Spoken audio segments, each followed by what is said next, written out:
देश की ताकत तीनों है, महान जवान, किसान और जनता महान। संविधान खतरे में है, कांग्रेस की सबसे बड़ी सियासी हुंकार। देश भर में संविधान बचाओ रैली से बीजेपी पर सीधा हमला। 25 से 30 अप्रैल तक 500 प्लस जिलों में रैलियों का ऐलान। दलित, आदिवासी, ओबीसी वोट बैंक साधने की रणनीति। प्रस्तावना जब राजनीति संविधान के नाम पर सड़कों पर उतरेगी। 2024 के चुनावों में करारी शिकस्त के बाद कांग्रेस अब 2026 के विधानसभा और 2029 के आम चुनावों की तैयारी में कमर कस चुकी है। पार्टी का नया एजेंडा अब संविधान को बचाने के नाम पर जनता को जोड़ने का है।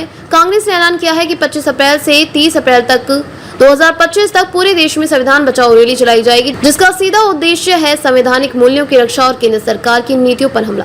पृष्ठभूमि कब और क्यों उठी संविधान खतरे में होने की बात।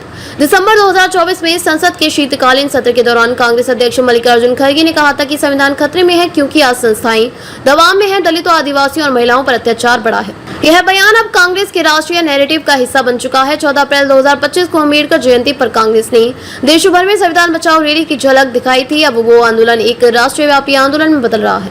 रैली का उद्देश्य है प्रतीकवाद से आगे जाकर जनचेतना। कांग्रेस के अनुसार इस अभियान के 3 मुख्य उद्देश्य हैं। संवैधानिक मूल्यों की रक्षा, जैसे धर्मनिरपेक्षता, सामाजिक न्याय और समानता। दलित, पिछड़े और अल्पसंख्यकों के अधिकारों की पुनः पुष्टि।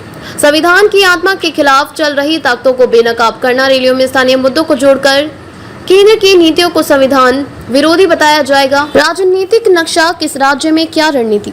राज्य रणनीति, मुख्य नेता हरियाणा पदयात्रा और जनसंपर्क भूपेंद्र सिंह हुड्डा पंजाब आप सरकार पर हमला। अमरिंदर सिंह राजा राजस्थान पिछड़े वर्गों को साधना। सचिन पायलट उत्तर प्रदेश दलित केंद्रीय रैलियों। प्रियंका गांधी कर्नाटक तमिलनाडु संविधान आधारित चेतना। डीके शिव कुमार अलागिरी। चुनावी गणित क्या, कांग्रेस वापसी का रोड मैप बना रही है।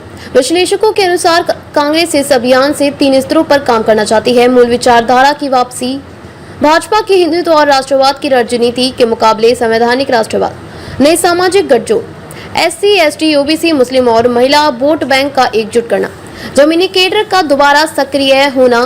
कार्यकर्ताओं को रैलियों और जनसंपर्क से जोड़ा जा रहा है। विश्लेषण, क्या यह सिर्फ नारा है या असली जन आंदोलन बनेगा। संविधान बचाओ रैली एक भावनात्मक, वैचारिक और रणनीतिक तीनों आयामों वाला अभियान है, लेकिन इसके सफल होने के लिए कांग्रेस को केवल बयानबाजी से आगे जाकर वास्तविक सामाजिक संवाद, स्थानीय नेतृत्व की मजबूती और मीडिया मैनेजमेंट पर ध्यान देना होगा।